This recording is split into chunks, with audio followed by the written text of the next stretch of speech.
Para você que gosta de automobilismo, tá no ar mais uma edição do Primeiro Stint, essa para falar do Grande Prêmio da Holanda de Fórmula 1, outra corrida com vitória de Max Verstappen. Pois é, 9ª vitória do Verstappen consecutiva, igualando o recorde de vitórias consecutivas do Sebastian Vettel. E o nosso convidado hoje para trocar uma ideia é o meu brother Lipe Paiga. A gente vai falar bastante dessa corrida. Tudo certo, Lipe? Curtiu a prova? Tudo bem, tudo bem. Gostei, cara, gostei. Eu confesso que quando começou, eu fiquei com aquela sensação de vamos ter outra Donington 93. Não sei quem vai ganhar, não é isso, mas com um monte de troca de pneus e chove, para e gente arriscando. No final das contas não foi tanto assim, mas foi uma prova que foi movimentada muito pela condição climática. O que acontece, cara? Verstappen, uma prova que tudo ali parecia trazer ingredientes diferentes, como você falou, uma possível nova Donington, e o camarada vai lá e ganha de novo, mas ganha assim, tranquilo, sabe? Com a pressão ali do Alonso do final, é verdade, aquele susto do Pérez no começo, mas não interessa, não importa o que aconteça, o cara sempre se coloca à frente. Eu já começo a achar que é possível que eles vençam todas as provas do ano, e que ele quebre todos os recordes aí esse ano. Você tá nessa linha ou você acha que ainda tem chão pela frente? Bom, eu desde da segunda prova do campeonato desse ano, eu disse o seguinte: o Max vai ganhar 16 ou mais provas. Tá? E eu acho que ele tá nesse caminho. Ele ganhou 9 até agora, e eu não consigo ver, a não ser que quebrem os dois carros da Red Bull, outro cara Ele ganhou mais, né? Ele ganhou... Ganhou 9 seguidas agora. Ele já ganhou mais. Mas ele ganhou 9 seguidas. Então, cara, ele tem tudo para continuar ganhando, né? E o grande negócio aqui é que a gente sempre fala muito de Max, o Max, a Red Bull é um baita carro. A Red Bull é um baita carro, o Max é um baita piloto, mas eu acho que eles não seriam o que são um sem o outro. Eu acho que o casamento entre Max Verstappen e Red Bull é um negócio que está funcionando demais. E não é a equipe Red Bull, é este carro. Esse carro com esse piloto está andando demais. Eu vou dar um exemplo besta que a gente sempre acaba falando, a Superbike, que a gente transmite lá no Band Esportes também. A Superbike já aconteceu várias vezes esse ano deles tirarem rotação do motor da Ducati, porque o Enea Bastianini estava ganhando tudo. Tudo. E aí o que acontece? O que você faz? Vai tirando. Ele continua ganhando. Você dá a rotação para as outras, você tira da Ducati. As outras Ducati todas estão andando por fundo do pelotão, mas ele continua ganhando. É a mesma moto dele para todos os outros. É o casamento entre ele e a moto que funciona. Então, aliás, Enea Bastianini, Álvaro Bautista. O casamento entre o Bautista e a moto é o que está funcionando. E é o que está funcionando muito ali, o casamento Max Verstappen e a Red Bull. A Red Bull é um baita carro, desenhado por um baita cara? Mas eu acredito que essa junção dos dois é que está potencializando demais isso. E é isso que está fazendo também o Pérez parecer um paspalho. O Pérez não é um paspalho, ele é um piloto da melhor equipe da Fórmula 1, cara. Sim. E ele não está ali por acaso, ele está ali porque ele é um bom piloto. Né? Não sei se ele é o melhor piloto para estar ali. Não sei se ele é um cara que... Aliás, não sei não. Eu sei que ele é um cara que jamais bateria com o Max Verstappen, porque ele é muito pior que o Max Verstappen. Sim. Mas ele não é tão ruim quanto se pinta. Entendeu? Ele não é 5 segundos por volta pior. Porque deu aquela largada ali, ele parou primeiro, botou... Então ele ficou 13 segundos na frente do Max Verstappen. Isso foi bizarro. Em 2 voltas, a diferença estava em 2. E aí ele entra pro box, o Max. Senão ele ia passar por cima do Pérez. Porque ele tirou foi bizarro. 11 segundos, basicamente, em 2 voltas. Eu não sei se o Max errou nessas voltas, se o Pérez errou nessas voltas, porque ninguém mostrou. Na transmissão não apareceu. Talvez ele até tenha errado. Ele não falou nada. A gente não leu nada sobre isso. Mas, de qualquer forma, foram 5,5 segundos em cada volta. É um absurdo. Ele não é 5 segundos pior do que o Max, cara. Eu não acho. São situações que eu imagino, pelo menos eu não me lembro de ter visto, Com o Schumacher e Rubinho, com Hamilton e Rosberg muito menos, ou Hamilton nem com Bottas. E Bottas. O próprio Vettel com Weber, a gente não via essa distância toda. Então realmente chama atenção, né? Assim, o quanto eles estão distantes em algum momento. E tem um rádio que é de dar pena ali do Pérez, em que ele pergunta, então o Max fez um undercut na gente? E aí o engenheiro, ele fez um undercut. Então assim, porque ele viu ali que o que poderia ser uma possível vitória tinha ido por água abaixo, né? E não tem undercut, nem cut, nem overcut. Não tem cut. Ele ia passar por cima. Como a gente viu em Miami nesse ano também. Em Miami é um negócio inacreditável, né? Porque o Pérez andou o tempo inteiro junto com o Max nos treinos também, treino classificatório, eu tava ali, o Max estava um tiquinho mais rápido até, porque foi naquele momento onde eles estavam com 1 ponto de diferença de um pro outro no campeonato. Acho que o Pérez tinha 46 e o Max tinha 47 pontos. E aí o Leclerc bate e o Max fica em 9º com a pole do Pérez. E aí a partir daquele momento ele nunca mais andou na Fórmula 1. Ele largou na pole, ele podia assumir a liderança do campeonato e aí ele parou de andar. É no mínimo esquisito. Eu não entro muito nessa linha. A gente tem pensamentos diferentes em relação a isso. Eu acho que jamais qualquer coisa poderia frear o desempenho de um piloto como o Pérez, especialmente por ser o Pérez. Ninguém tem medo do Pérez. A Red Bull sabe onde ele vai, enfim. Pode deixar ele solto, pode dar o melhor chassi para ele, ele não vai ganhar o campeonato mundial. Não, até vai, se o Max não estiver lá. Também não vai. Mas aí que tá o ponto. A frase do Zac Brown para mim foi muito boa, de que nós teríamos um campeonato aberto com 2 Pérez na Red Bull. Para mim, aí você fala, mas a Red Bull não faz o carro pensado pro Verstappen? Claro que faz. Claro que faz o carro pensado pro Verstappen. O Mercedes faz o carro pensado pro Hamilton. A Ferrari faz o carro pensado pro Leclerc. Mas a grande questão é, por algum motivo, os outros pilotos não conseguem se adaptar ali a esse segundo carro da Red Bull, que tem sim o estilo do Max Verstappen, mas não é que a equipe está trabalhando... Está também, e aliás isso é uma coisa que eu respondi outro dia no Instagram. O cara perguntou, falou, vocês não são imparciais, vocês não falam que a Red Bull trabalha pro Max Verstappen. Eu respondi, claro que trabalha. Já pensou se fosse o contrário, ela trabalhasse pro Pérez? Não dá, né? Trabalha pro Max Verstappen. É lógico. Mas o que eu quero dizer é, há condições de igualdade na entrega do serviço, só que o carro é muito mais pensado para o outro, sim, obviamente. E você não vai focar o serviço no cara que é o mais fraco. Lento, exato. Eu acho que o serviço vai ser focado no Pérez a partir do momento que o Max for campeão. Max é campeão, sim. Agora vamos focar aqui para você... A gente viu isso com o Rubinho também. Ele já tá 30 e tantos pontos na frente do Alonso. Ele já é o segundo disparado, entendeu? Mesmo sendo tão ruim quanto ele tá sendo. Sim. Para Red Bull, tanto faz. Então deixa ele ali fazendo o que ele tá fazendo. O Max vai ser campeão, aí a gente tenta dar alguma coisa para ele. A gente viu isso, o Rubinho sendo vice-campeão, assim, com um trabalho firme da Ferrari em prol dele, com o Schumacher, inclusive, sim, trabalhando por ele. Apesar que eu acho que o Max não trabalharia pro Pérez eu não sei, a gente já teve esse problema o ano passado, né, e a coisa ficou bem ruim, mas depois eu acho que o Helmut Marko ali bateu na mesa e pedir um pouco mais de compreensão por parte do pupilo dele. Eu gosto dele falando, bateu na mesa e dando a risadinha que ele deu. Ele bateu na mesa e falou assim, por favor, Max, faça o que a gente tá pedindo. Tipo mais ou menos isso. E, cara, Fernando Alonso, baita corrida. A gente não via a Aston Martin tão competitiva desde lá do Grande Prêmio do Canadá, né? E os caras parecem ter dado uma ascensão interessante aí nos últimos meses, né? Agora com essa parada, acho que voltaram bem das férias.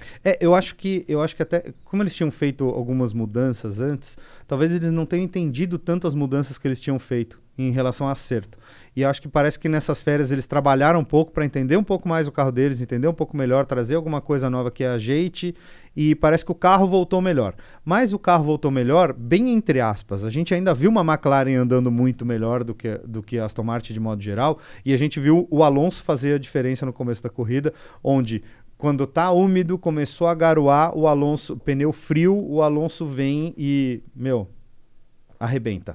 Porque o Alonso é esse gênio que a gente sabe que ele é. Encontrou as linhas ideais no traçado molhado. Não, e a mergulhada que ele deu naquela curva, eu não lembro o nome da curva, mas aquela curva que é o bacião inclinado ali. Pô, ele mergulha por dentro e... É a curva 3 ali. E faz um negócio meio NASCAR. Hugenholtz, acho. É isso aí. Que faz aqueles... Ele faz um slide job, né? Ele mergulha por dentro e deixa o carro escorregar na frente do outro e o outro não tem pra onde ir. Sim. É um negócio que se faz em circuito oval. Ele fez ali naquele lugar que é inclinado e tal. Lembra bem de longe um circuito oval, mas é muito louco. Como você vê a capacidade dele de... Cara, é meio sobrenatural, né? Se a gente fizesse um desenho, tipo um anime sobre isso, daria pra você ver o Alonso dar aquela pausa assim, né? O mundo começa a andar em velocidade ultra lenta e ele consegue ver o carro mergulhando assim e tipo, o que vai acontecer. Parece que é isso que ele faz, que é muito louco, né? A forma com que ele tem a noção do limite da aderência, né? Do carro com o chão, assim. Eu acho que ele é provavelmente o piloto do grid que tem mais essa noção de limite mesmo, de quanto o carro tem de aderência naquele exato momento. Ele é o cara que consegue pegar isso muito antes dos outros. E a gente, quando andava de kart, começava a chover, a gente nunca sabia quando estava secando. A gente continuava andando devagar e quando a gente percebia, tinha uns corrida assim fácil. Tinha uns caras passando, porque a gente não tinha esse feeling. O Alonso tem esse feeling muito aguçado, assim. E aí ele, nessas horas, numa corrida conturbada e complicada, é onde ele aparece, né, cara? Sim. E ele apareceu muito. Ele só não estava na frente do Pérez antes porque ele resolveu parar uma volta depois. Essa história do Pérez ter entrado antes no box, meio de sopetão, né? No momento que começou a chover mesmo, tanto que os dois primeiros que entram no box são ele e o Leclerc, só que tem uma diferença grande entre as duas paradas. A Ferrari simplesmente não esperava que o Leclerc fosse entrar. A Red Bull, vendo que estava chovendo, estava preparada para se algum piloto dela entrasse, botar pneus. E botou no carro do Pérez. O Pérez foi embora e enquanto o Pérez já estava saindo, e ele entrou atrás do Leclerc, enquanto o Pérez estava saindo, a Ferrari estava correndo com o pneu de trás do lado esquerdo ainda pro carro do Leclerc. Mas é por isso que e aí ele deu essas duas voltas aí, antes que todo mundo, com pneu de chuva, com pneu intermediário, e é por isso que ele foi tão para frente assim, porque todo mundo estava andando muito devagar com os pneus slick. Porque senão, se o Alonso tivesse entrado na mesma volta, o Alonso tinha ficado na frente e o Pérez jamais teria visto o Alonso. Né? Aliás, se o Alonso tivesse parado na volta do Pérez, o Verstappen teria que ultrapassar o Alonso. E aí a briga seria muito boa, porque por mais que haja uma diferença significativa no comportamento do carro, também há no comportamento do piloto. Exato. Que não ia vender barato, sem dúvida alguma. Não ia. E se fosse... Ele não ia vender barato para o Max, mas se fosse o Hamilton, acho que ele não ia vender por preço nenhum. Sim. É o que é mais louco, né? Então, o Alonso, cara, é o gênio. A gente já discutiu isso várias vezes durante a nossa vida. Ele é o cara que tomou as piores decisões da carreira na história da Fórmula 1. Ninguém começou a reconhecer isso, você viu? Recentemente ele começou a reconhecer. Ele falou, posso não ter tomado decisões sensatas na minha vida. Cara, é isso. Ele não tomou decisões sensatas em... Acho que só quando ele assinou com a Renault. Aí você pede pra ele se aprofundar, ele fala, eu deixei de mandar muita gente a merda. Né? Este Fernando Alonso. O bom catalão, né? É muito louco, né, cara? Mas é isso. Pra mim, o Alonso é um cara que se sobressai exatamente nesses momentos. Nesse momento de caos é onde aparece Fernando Alonso, a genialidade dele.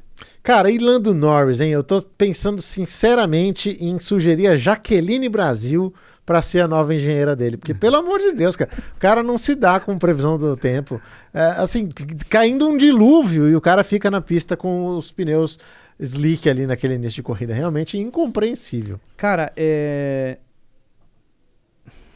difícil, eu acho que a decisão dele não foi tão terrível quanto pareceu, porque o Albon chegou em 8º e não trocou de pneus por 45 voltas, até o pneu macio virar um pastel. O Albon é bom disso, né? Não é a primeira vez que ele faz isso. Na Austrália, uma vez ele parou na última volta. O Russell fez isso também, né? O Russell também foi um cara que ficou de pneu slick na chuva um tempão. Eles foram ultrapassados, mas eles economizaram 40 segundos, né? Que é da troca pro pneu de chuva e depois do pneu de chuva pro pneu liso. Então, mesmo eles sendo ultrapassados e perdendo um tempo, ficou meio equilibrado o que eles fizeram de não parar. Só que o Norris estava tomando muito tempo dos dois, do Albon e do Russell, com o mesmo pneu, na chuva mesmo. Então, enquanto o Norris estava tomando desses caras, ele tinha que ter andado mais. Ele poderia ter ficado com o pneu slick, como os outros ficaram, mas ele tinha que ter andado. Num ritmo melhor. Ele não rendeu. Aí, quando ele para, ele vai lá para trás, perde toda a vantagem que ele poderia ter, e aí você fala, pô, mas a McLaren pisou no tomate. Pisou mesmo? Foi decisão da equipe? Foi decisão do piloto? Eu acho que depois do trauma lá da Rússia, ele não tomaria essa decisão, não. De ficar.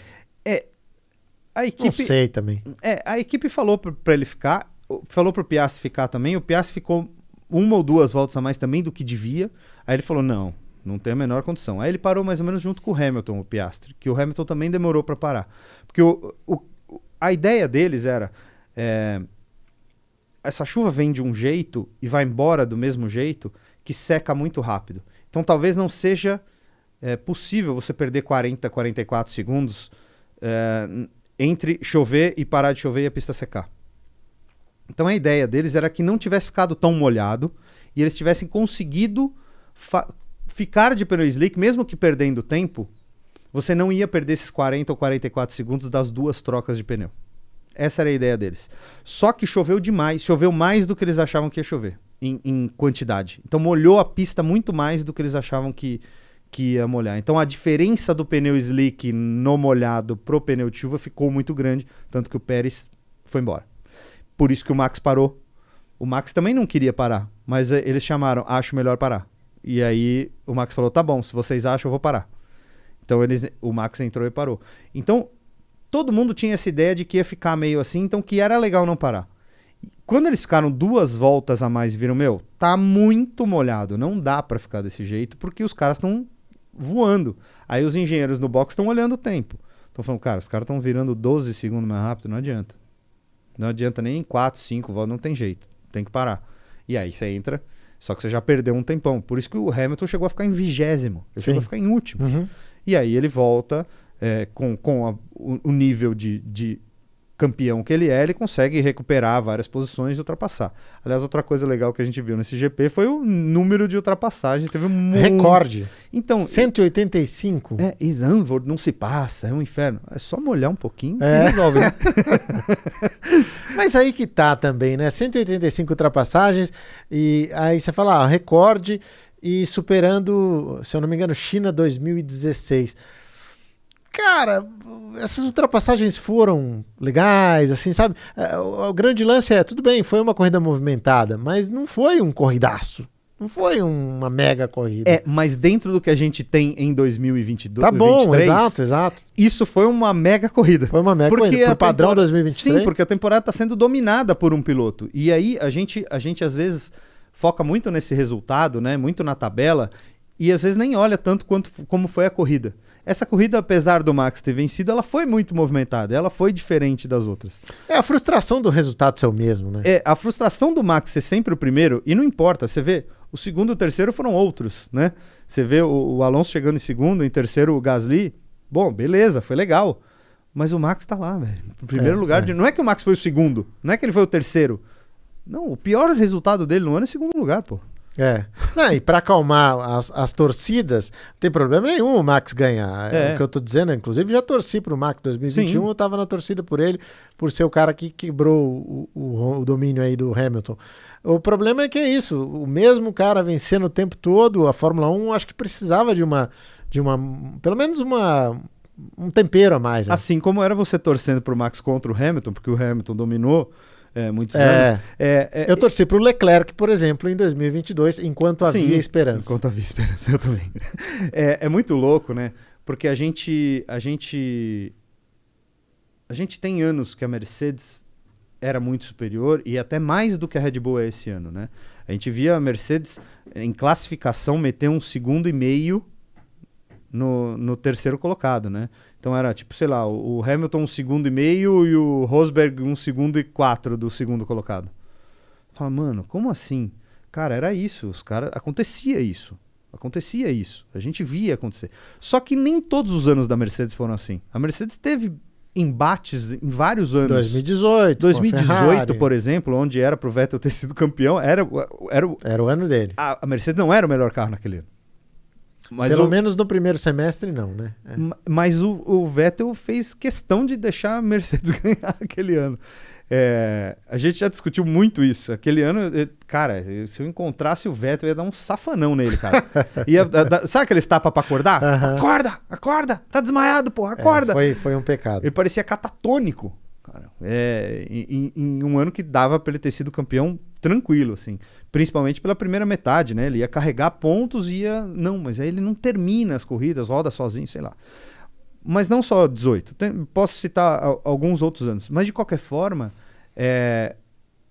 você tá vendo uma Red Bull do jeito que tá, principalmente com o Max, e eu acho que se bota um outro piloto lá melhor, novo, né? Um piloto que venha de uma categoria de base, ele vai andar mais perto do Max do que tem andado o Pérez, mais do como o Pérez estava no começo do ano, andando mais próximo.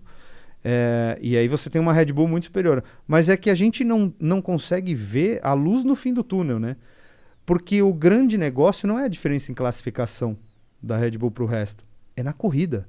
E na corrida os caras são de outro planeta, né? O carro da Red Bull mete 1 segundo em qualquer outro carro do grid andando 80% do que precisa. Se botar 100% de velocidade, motor, energia, eles somem, tchau. Eles dão volta. O Max vai dar volta no Pérez. A conta para a Red Bull superar o recorde da McLaren de 1988 em porcentagem eles precisam vencer 21 das 22 provas. Se eles vencerem 20, não é suficiente. A McLaren de 88 ficaria à frente. Porque eram menos provas, né? Eram menos provas, então a porcentagem é maior. Você acha que eles têm o melhor carro da história ou não? Cara, a McLaren não ganhou aquela corrida também de Monza, né?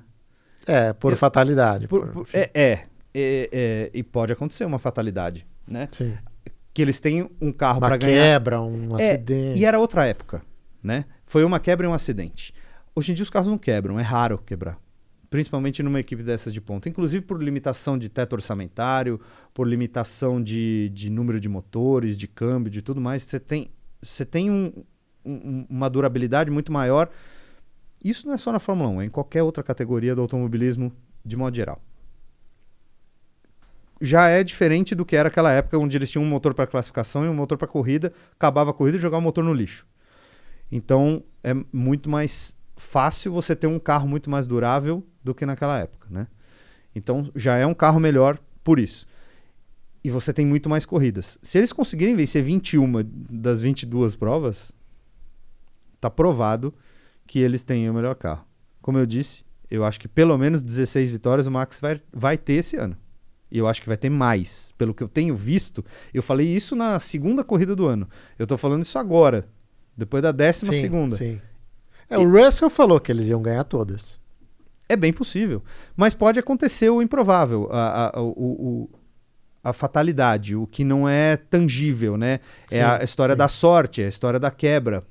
Você pode fazer o melhor motor do mundo e, de repente, você tem uma quebra do nada. Pode acontecer. E pode acontecer de você ser abalroado por um retardatário ou por alguém na largada. Pode acontecer. Mas seguindo a CNTP, né? Condição normal, temperatura e pressão, eles vão ganhar todas. Mas você não respondeu a minha pergunta, candidato. É o melhor carro de todos os tempos ou não? Eu vou colocar a minha opinião aqui. Eu acho que não. Eu ainda estou com a McLaren de 1988. Muita gente pode até apontar a Williams de 1992. Essa eu já elimino da equação. Então, estaria entre a Red Bull desse ano e a McLaren MP4/4. Para mim, a McLaren ainda é mais carro, por tudo que envolveu aquele projeto, aquela construção. É isso. Eu acho que também tem um pouco da história, né? A gente sabe a história de Gordon Murray e tudo mais, como é que foi, quem criou, quem não criou o carro, como foi a mudança, que era motor Steve turbo. Nichols, que tava ali. Então, só a briga do Nichols com até hoje, pela paternidade, qualquer dia eles vão no Ratinho lá fazer um DNA. Chama o Celso Russomano aí pra discutir quem que é o... Então, por tudo isso e por quanto eles andavam mais do que o grid, porque aí a gente não tá falando de 1,5 segundos, como a gente fala, que a gente falou agora de Mercedes, a gente tá falando de 2,5 segundos, 3 segundos, 3,5 segundos em grid de largada. Esses caras eram mais rápidos do que o resto. E a gente tinha só 2 dos melhores pilotos da história, Ayrton Senna e Alain Prost, sentado a bunda ali. Entendeu? Então, além disso, tem esse ingrediente. Então eu acho, sim, a McLaren é o melhor carro da história hoje, pela diferença que ela impôs no resto. E ela só não terá as porcentagens se a Red Bull conseguir por causa disso. Eram menos provas e porque era uma época diferente, onde os carros podiam quebrar, estavam muito mais suscetíveis à quebra do que hoje em dia, por como o mundo é, na verdade, né? Muito bem, falando em quebras, vamos a uma que chateou aí muita gente, que foi a da mão do Daniel Ricciardo, coitado, que estava ali numa ascensão, né? Conseguiu voltar para a Fórmula 1, conseguiu fazer 2 provas consistentes ali, mostrando que tinha até potencial para ameaçar a vaga do Pérez, por que não? E aí tem essa infelicidade. Você acha que pode azedar para o lado do Ricciardo? Você acha que ele pode voltar a perder espaço na Fórmula 1 ou não? Assim que ele estiver pronto, a vaga será dele? Bom, a vaga é dele até o fim do ano, né? É isso que ele tem garantido. Eu acho que ele vai continuar com a vaga até o fim do ano. Mas eu vou corrigir você numa coisa... Aliás... Não me corrija no meu programa. Não vou corrigir, não. Eu vou discordar de você numa coisa que você falou e baseado numa coisa que o meu irmão falou pra mim, que o meu irmão não tem nada a ver com isso, ele só gosta de corrida e nem viu o que aconteceu. Ele falou, por que o Ricciardo não está correndo? Eu expliquei pra ele, ele falou, que ridículo. Um cara dessa idade, desse calibre, correndo na Fórmula 1, não sabe tirar a mão do volante? É ridículo. E é ridículo. Por que ele não tirou a mão do volante, cara? Não foi uma infelicidade. O dele é que não deu tempo, né? Que ele tinha que desviar ali do Piastri e que acabou não dando tempo. Ele virou, o carro fez assim, ó. Pum. Cara, solta. Reflexo de quem tava nas férias até julho. Eu concordo, mas isso é um reflexo natural, é instintivo de um piloto. Tirar a mão. A Danica Patrick, quando ela corria na NASCAR, ela era a única piloto que tirava a mão na hora de bater. Porque ela veio de Fórmula. O instinto dela é tirar a mão quando vai bater, porque ela sabe que ela vai quebrar a mão se ela ficar segurando. Então, na NASCAR, ela tirava a mão. Apesar de não bater a roda na parede e não ter nada disso. Então, eu acho que é um negócio instintivo. Eu acho que ele viajou ali, ele dormiu. Ele falou, tô devagar, acho que vai dar pra tirar. Aí ele virou, nossa, o carro tá saindo de frente e não deu. Pum, bateu. Acho que ele deu uma viajada mesmo. Então, mas a culpa de quebrar a mão é dele, não é infelicidade. Mas eu digo infelicidade do momento ali, né? Enfim, por tudo que aconteceu. Mas eu acho que ele tem vaga, sim. Tem vaga. Não importa o que o Lawson fizer. Não, eu acho que importa sim o que o Lawson fizer. Porque se o Lawson fizer muita coisa boa, pode ser que o ano que vem ele entre nesse carro. Mas não ameaça o Ricciardo. O Tsunoda é que dançaria. O Tsunoda, teoricamente, vai dançar, né? Sim. Pelo menos o que a gente entende de...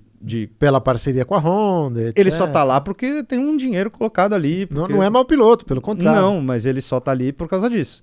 Porque ele traz um dinheiro, né? Inclusive a Red Bull precisa de dinheiro. O Pérez é um cara que traz dinheiro pra Red Bull. Até o Max tá lá no carro da Red Bull não é de graça. Tá lá porque traz dinheiro, né? Até o Pérez traz aquela Telmex pra tá ali. E o Tsunoda traz grana, e é por isso que ele tá ali. Apesar do bom resultado dele. A gente sabe que aquela equipe, a AlphaTauri, ou não importa como ela chame o ano que vem, é uma equipe que é um celeiro de pilotos, mas ela é uma equipe que não é autossustentável. Ela tem que ter grana entrando. São pilotos novos? São pilotos novos, mas esses caras têm que trazer grana, senão não vão andar aqui. Eles não vão andar só porque eles são talentosos. A não ser que seja um Max Verstappen. Não é o caso do Tsunoda. Falando de um outro cara que corre um sério risco de perder vaga. Logan Sargent. Esse aí parece que a batata já está mais do que assada, né? Porque esse fim de semana foi horrível. Ele tinha todas as possibilidades de concretizar um resultado, andou bem, inclusive na classificação. e na corrida bateu de bobeira. Ele disse que quebrou alguma coisa no carro, mas eu assisti umas 40 vezes o replay e eu tenho certeza que não quebrou nada no carro.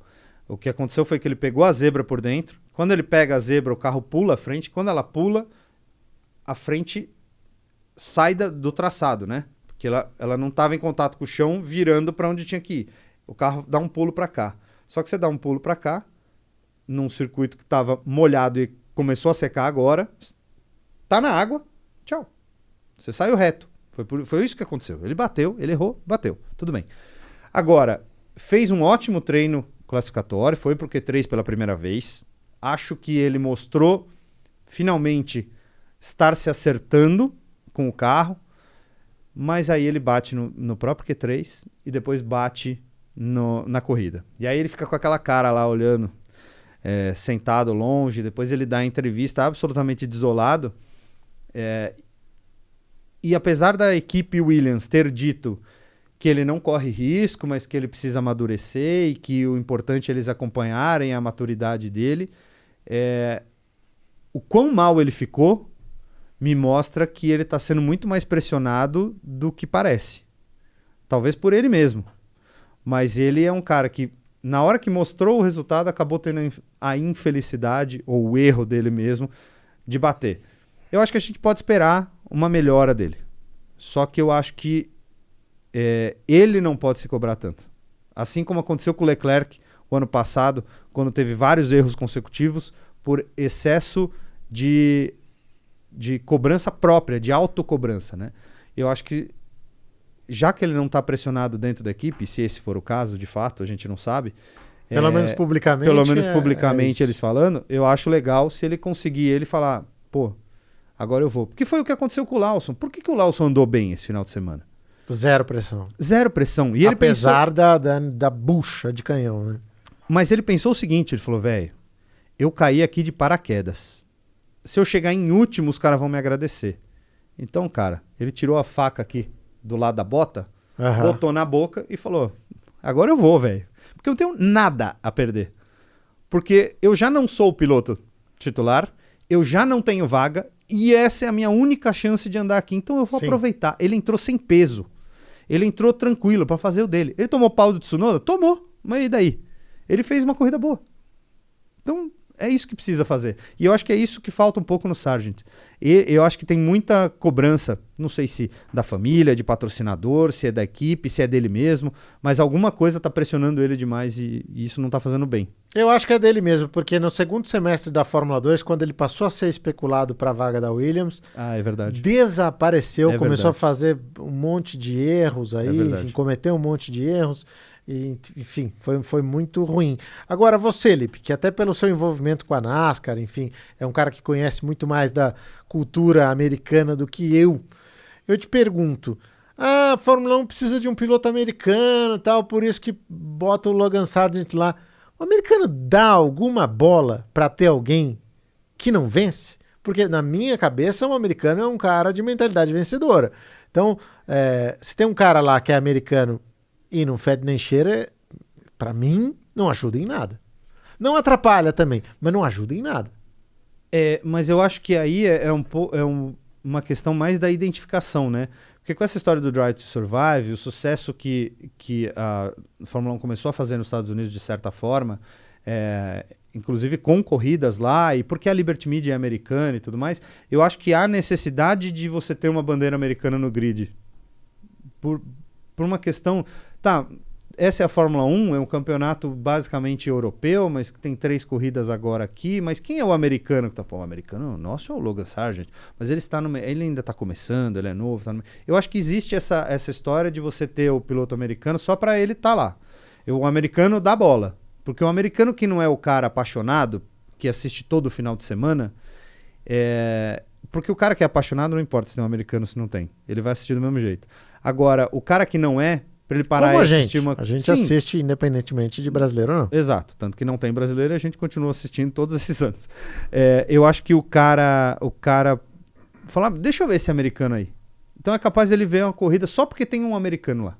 Você acha? Acho que pode acontecer, cara. Que coisa. Os Estados Unidos, eles são um país que nem o nosso. Né? Dimensões continentais. Eu vejo algumas diferenças, pequenas. Não, principalmente quando eu troco o dólar, mas enfim. Aí tem 5 de diferença. Mas não é isso.